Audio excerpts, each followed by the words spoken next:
Sometimes the most dangerous people are the ones hiding in plain sight. In 1980, Carol Bundy seemed like an ordinary woman, a nurse who lived in Los Angeles. But beneath her everyday appearance was a life shaped by trauma, manipulation, and unimaginable darkness. This is Weird, Wild Stories, and I discuss things that are strange, mysterious, and creepy. If you like that sort of thing, then please subscribe or follow me. I have a lot of creepy videos for you to binge, and many more to come in the future. Like this video, leave me a comment and share it with a friend if you enjoy it. That really helps out a small channel. Okay, now let's get into the story of Carol Bundy and Doug Clark. When she met Doug Clark, a charming yet deeply disturbed man, their relationship would lead to one of the most chilling killing sprees the city had ever seen. And in a twisted confession that left investigators stunned, Carol revealed details so grotesque they hardly seemed real, like the time she put lipstick and makeup on a decapitated head for her boyfriend to enjoy. But to truly understand the horror they unleashed, we need to look at how their childhoods shaped the monsters they became. Carol Bundy was born in 1942 in Oregon, but from the start, her life was anything but normal. By the age of 11, Carol's mother had passed away, and her father, an abusive alcoholic, was all she had left. He often beat her and subjected her to SA, and there was no one around to protect her. After her mother's death, Carol was thrust into a harsh world where abuse was all she knew. By the time Carol was a teenager, the trauma of her childhood had already scarred her deeply.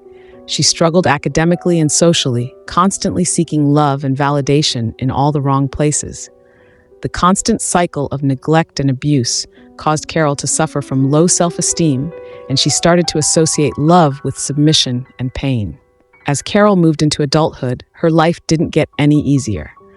She bounced from one abusive relationship to another, always ending up with men who took advantage of her vulnerable emotional state. She had 2 failed marriages and 2 sons, but she struggled to take care of herself, let alone her children. Eventually, her kids were taken away from her, compounding her feelings of worthlessness. Despite all this, Carol managed to hold down a job as a nurse in Los Angeles. Her outward appearance, a woman working in healthcare, helping people, was a stark contrast to the turmoil she carried inside. Desperate for love and constantly in search of someone to fill the emotional void, Carol's life was a cocktail of trauma and loneliness, just waiting for a spark to ignite her darkest impulses. On the surface, Doug Clark appeared to be everything Carol Bundy wasn't: confident, charismatic, and in control. But much like Carol, Doug's childhood was marked by instability and dysfunction. Born in 1948 in Pennsylvania, Doug was raised in a military family. His father, a naval officer, moved the family around frequently, which made Doug's childhood feel unstable. Doug's father was also domineering and emotionally distant, which may have influenced Doug's later need for control and dominance over others. Doug's adolescent years gave some early hints of his darker tendencies. While his outward charm earned him popularity among his peers, beneath that charm was a boy with increasingly sadistic desires. By the time he was a teenager, Doug had developed fantasies involving violence and control over women. He was reportedly obsessed with pornography and had an interest in violent behavior, a disturbing combination that would later fuel his crimes. Despite these warning signs, Doug appeared to lead a relatively successful life. He served in the military, traveled around the world, and seemed to blend into society with ease. But inside, Doug's darker desires were festering. He held various jobs when he returned to the United States, but it was during this time while working as a mechanic that he met Carol Bundy, and together they would feed each other's worst impulses. A deadly match. In 1980, when Doug Clark and Carol Bundy crossed paths, it was like a perfect storm. Carol, desperate for love and approval, was instantly drawn to Doug's confidence and charm. And Doug, always on the lookout for someone he could control and manipulate, saw Carol as the perfect partner in crime. The relationship quickly became toxic. Doug would share his violent fantasies with Carol, fantasies that involved kidnapping, torturing, and killing young women. Rather than being repulsed, Carol was captivated. Years of trauma had left her emotionally malleable, and Doug's attention was intoxicating, She would do anything to keep him happy, even if it meant participating in the unthinkable. Soon enough, Doug's fantasies became reality. Between June and August 1980, the couple embarked on a spree of brutal murders, preying on young women and sex workers along the Sunset Strip in Los Angeles. Doug would lure the women into his car, using Carol's everyday, almost motherly appearance as a decoy to gain the unsuspecting victims' trust. They would take them to secluded areas and shoot them in the head. Carol, who initially stayed on the sidelines, was soon drawn deeper into the violence.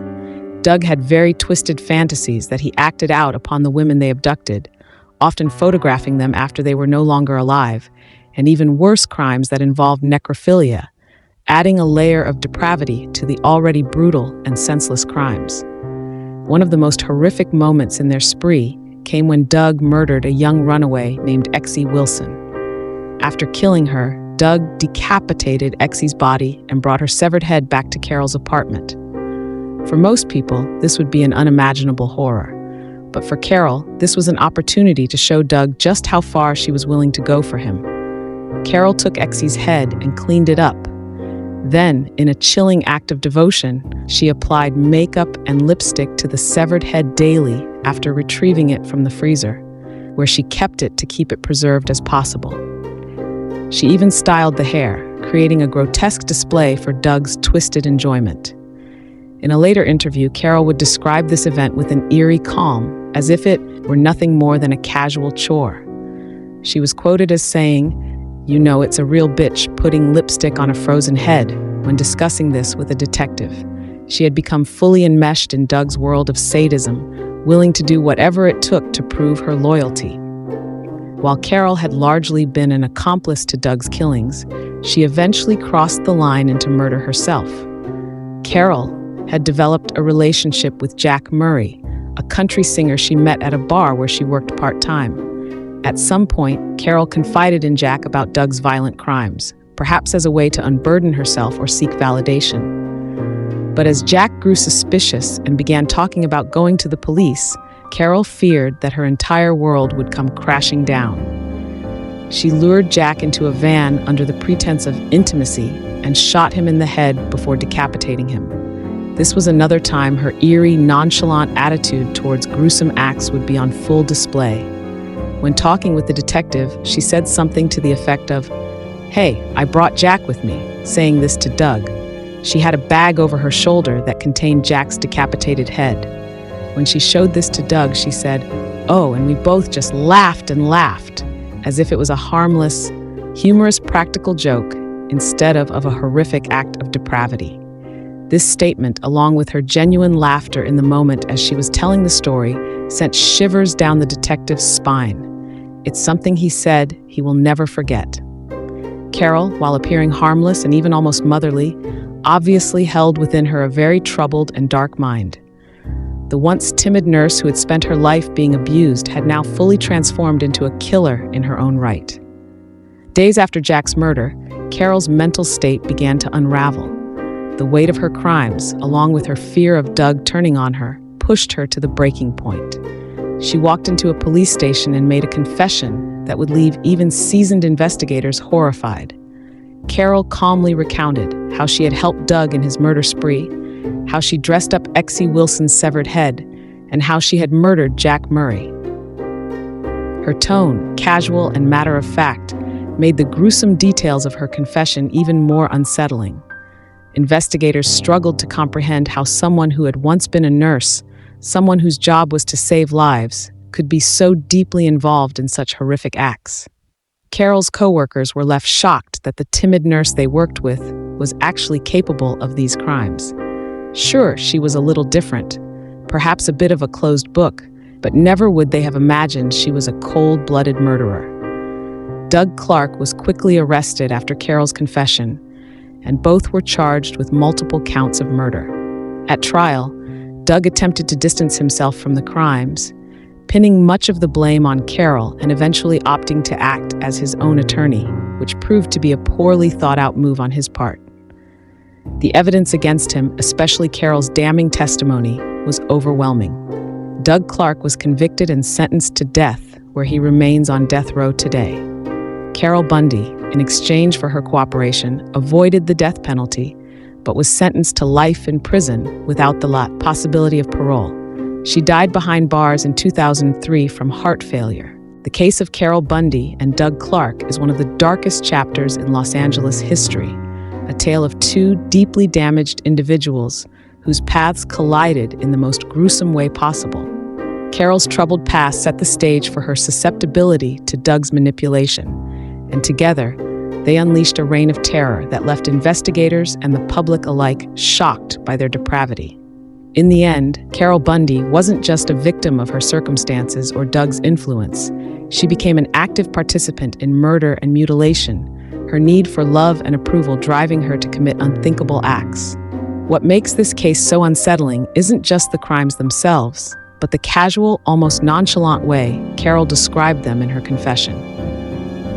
It's a chilling example of how far someone can descend into darkness when their entire life has been shaped by violence and control.